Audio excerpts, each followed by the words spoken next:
All right, welcome to the final podcast of Unit 3, which is about relative motion. Now, you guys did a problem like this already on a quiz that was a bonus about the airplane and the wind speeds. So I just want to see if you guys could do that before we actually talked about it. So, relative motion, you'll be able to describe situation in terms of a frame of reference. You also solve problems involving relative velocities. So all motion is relative. When we say it's relative, we mean that's in reference to something else. Like normally here on Earth, we give like speeds relative to the Earth. Because, driving down the highway, you're going to say you're driving 55 miles per hour. Now that's relative to the Earth. You can pick any frame of reference to describe different things. Like to another car driving the opposite way on the highway, your speed will actually be different. And we'll talk about that when we get to a problem. So all motion is measured with respect to, and you'll often see me just abbreviate that with WRT, with respect to a particular frame of reference. So a frame of reference definition is a system for specifying the precise location of objects in space and time. It's the background against which motion is measured. It'll be more clear whenever we talk about it a little more. So an object's velocity measured in one reference frame can be completely different when it is measured from another reference frame. We'll also talk about that with an example problem. But as I said before, like your velocity relative to another car on the highway is going to be different than what your speedometer says.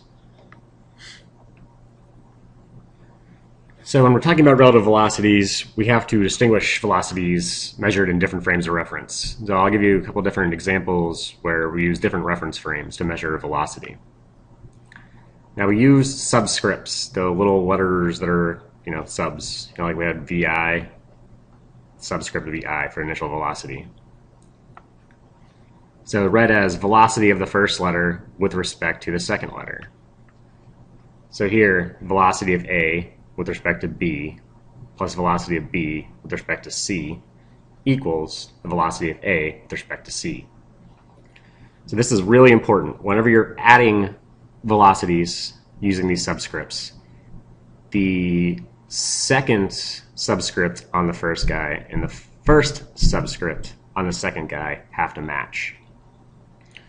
Now if we're looking for VAC, but we're given the velocity of A with respect to B and the velocity of C with respect to B, we can't add these until we change the subscript. And how we change that subscript is we take the inverse of it, make it a negative, so it flips it around. So this guy, if I'm given velocity of C with respect to B, I'd have to change it around. I have to multiply it by a negative. So I could have to do this. So VAC equals VAB plus a negative VBC.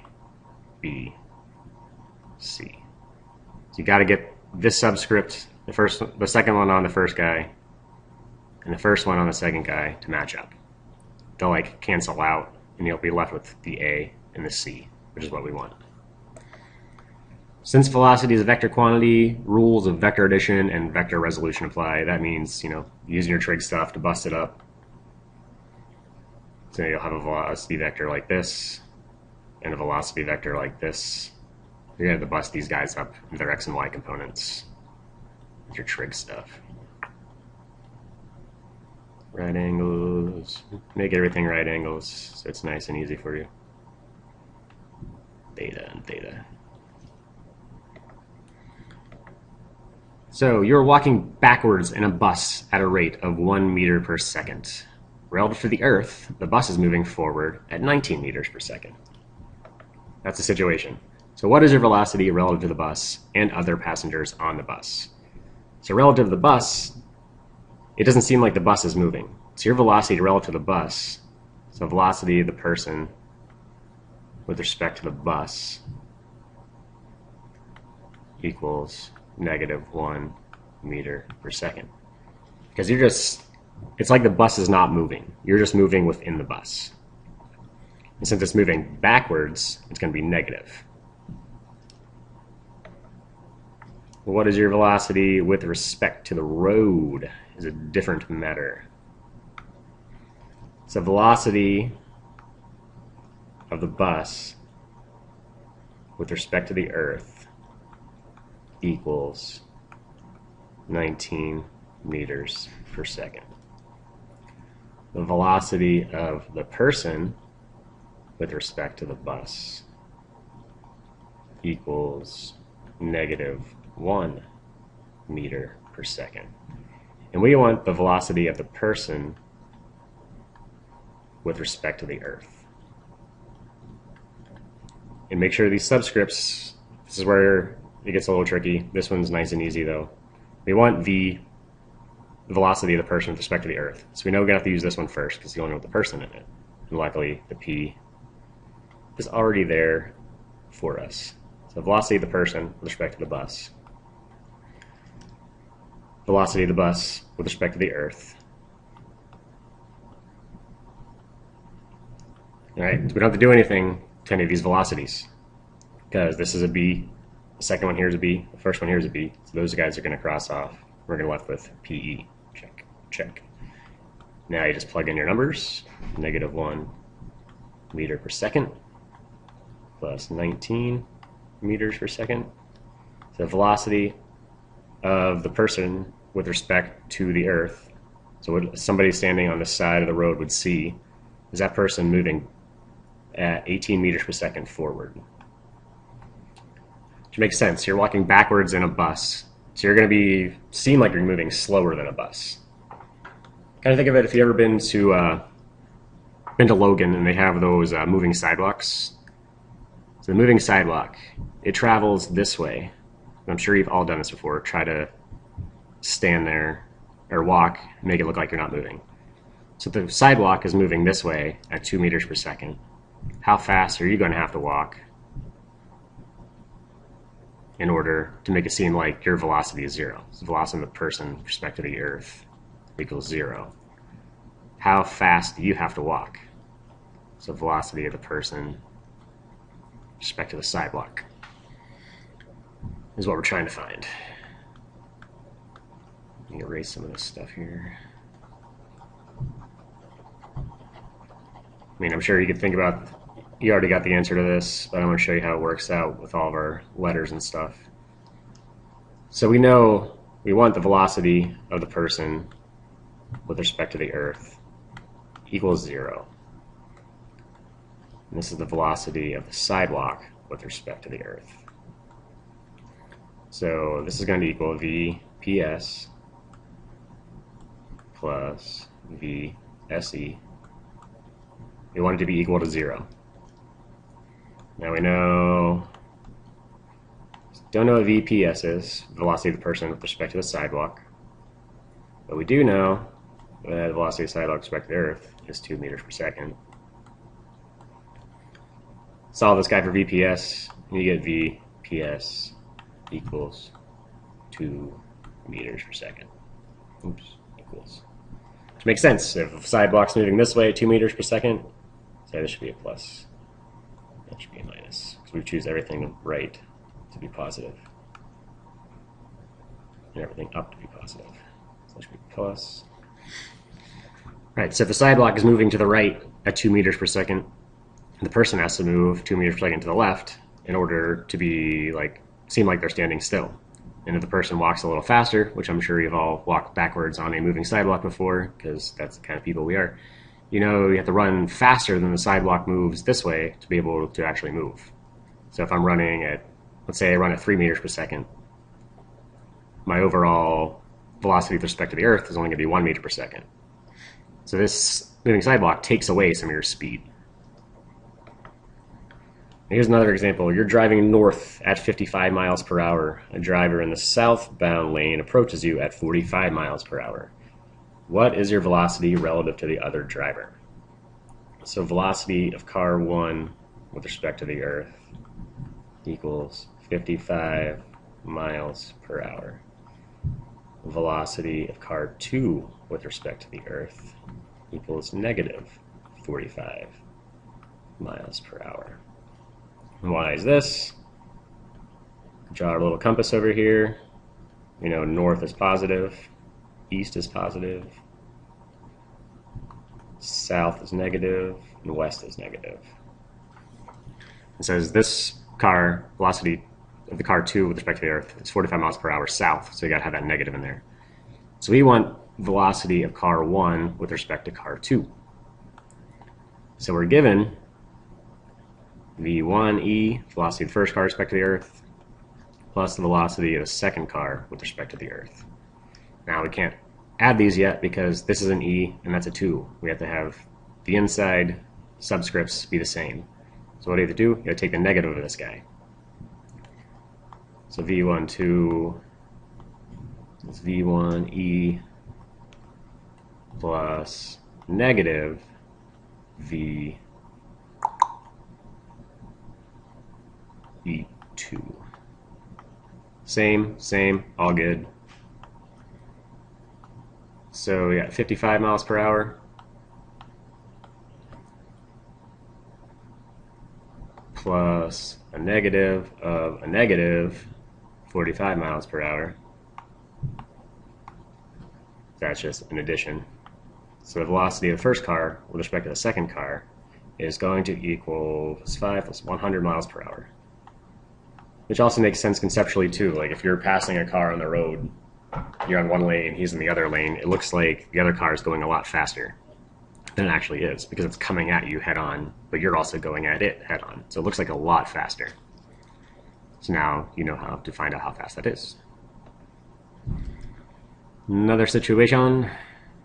What is your velocity relative to an observer on the side of the road? So some guy just hitchhiking, you're driving north at 55 miles per hour. This guy over here, his velocity, he's just chilling, trying to catch a ride. The velocity equals 0. Velocity 1 with respect to the Earth. Velocity of the person with respect to the Earth. So we want velocity of the first car with respect to the person. We got velocity of the first car with respect to the Earth plus a negative of this guy because we want to flip it around because we want the e on the inside.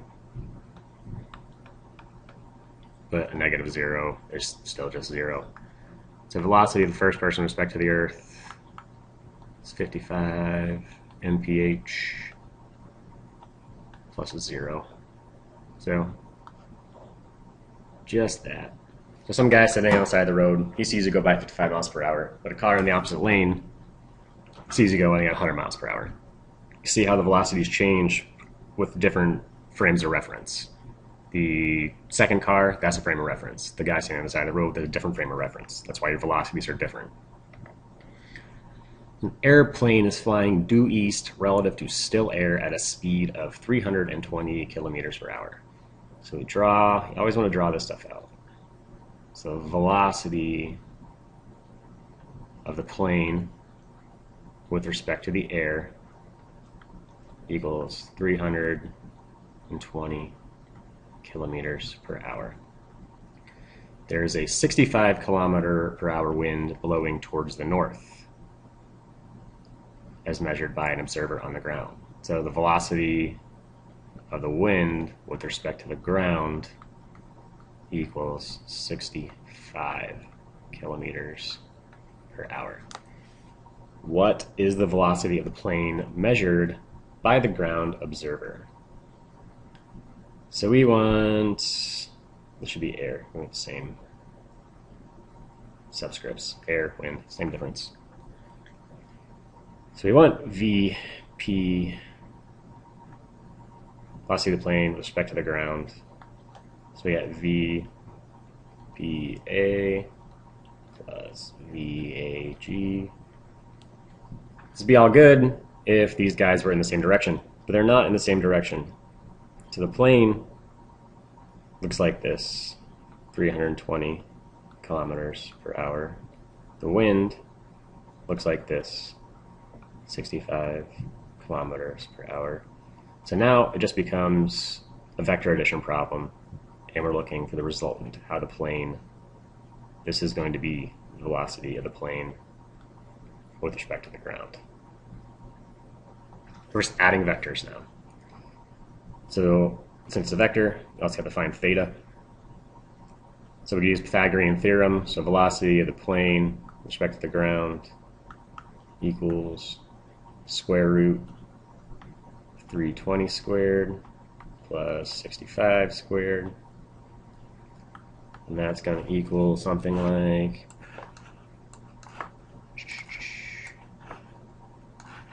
turn my calculator on. So square root of 320 squared plus 65 squared. So 326.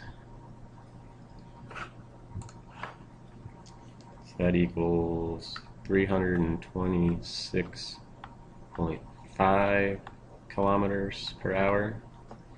And then you want to find your angle. And we do that using our trig functions. So, sorry, this is kind of messy. Theta equals, we're going to use the inverse tangent since we have opposite and adjacent. Opposite is 65 of 320. Make sure my calculator's in degrees. Of course it's not. So inverse tangent, 65 divided by 320, you get 11.48 degrees.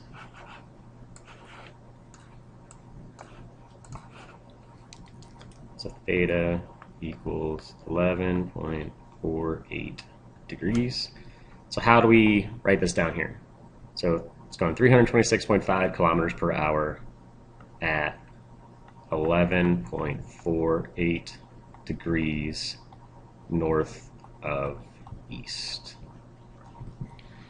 So that means traveling east, you go 11.48 degrees north of it. So it's 11.48 degrees north of east. Got that? Good.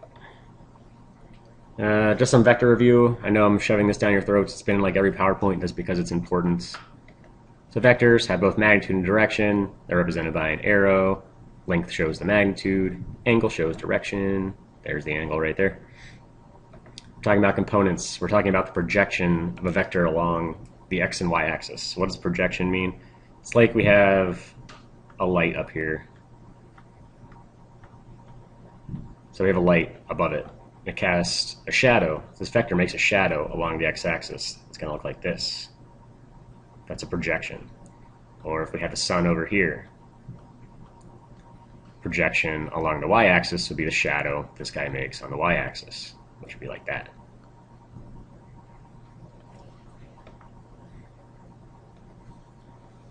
So when we're talking about components, we're talking about how much in the x direction does it go, how much in the y direction does it go. Those are components. And you could use trig and stuff to find all that stuff, Pythagorean theorem, SOHCAHTOA, yada yada yada. You guys already know all that, but I got to remind you because it's important. So when you're adding up components, you can only add x components with other x components. You can only add y components with other y components. You can't add x's and y's. They don't like each other. And then after you find the total in the x and the total in the y, you can use the Pythagorean theorem to find the total r. And then you can use your inverse trig functions to find angles. So here's a little thought experiment. Really nothing to work out in here. Just something to think about. So you're sitting in a spaceship in the middle of space with nothing around you. Can't see anything, just complete blackness. And from the front of your windshield, you see another spaceship coming towards you at a constant velocity. So here's spaceship 1.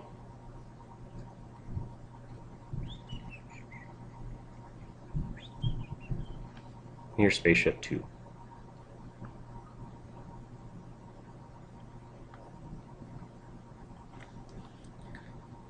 Can you tell if your spaceship is the one that's moving or the other one is moving? Is there any way to tell? Think about it for a second before I give you the answer.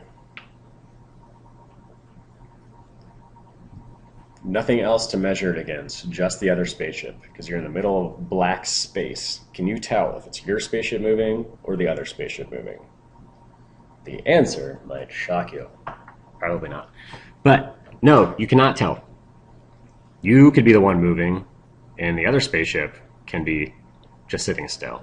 Or this spaceship could be moving, and you could be sitting still. Or you both could be moving. You really can't tell because you have nothing else to measure it against.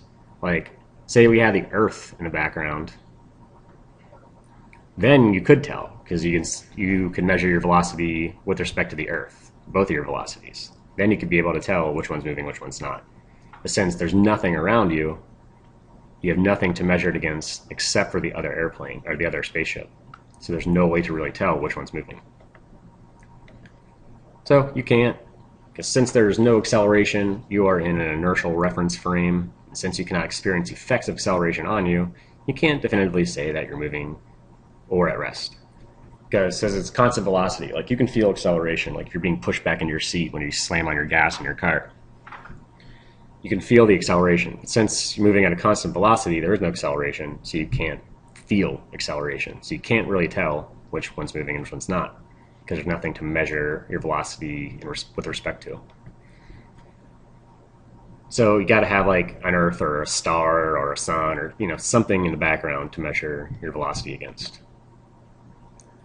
And you can choose whatever frame of reference as long as you choose one frame of reference and stick with that throughout the problem.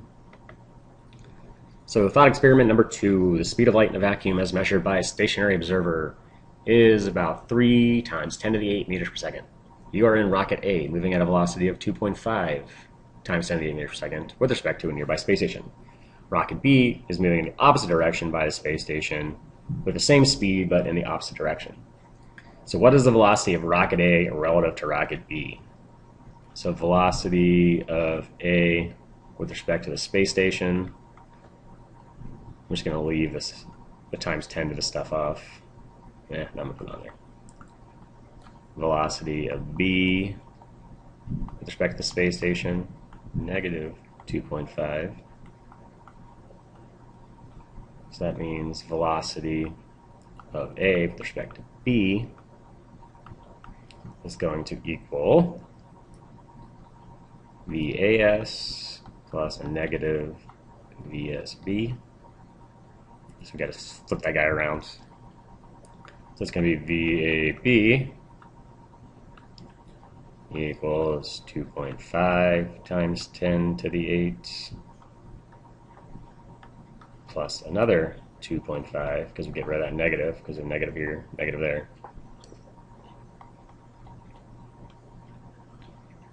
So VAB, velocity of A with respect to B, equals 5 times 10 to the 8 meters per second. Is that possible? But what's wrong with this? Einstein said nothing can move faster than the speed of light. So is this possible? Can something travel faster than the speed of light? I don't think so. I have to think about this one too. Kind of wrap my noodle around it. Think about that. Something I hope you'll lose some sleep over, because it means you're actually thinking about physics. Thank you.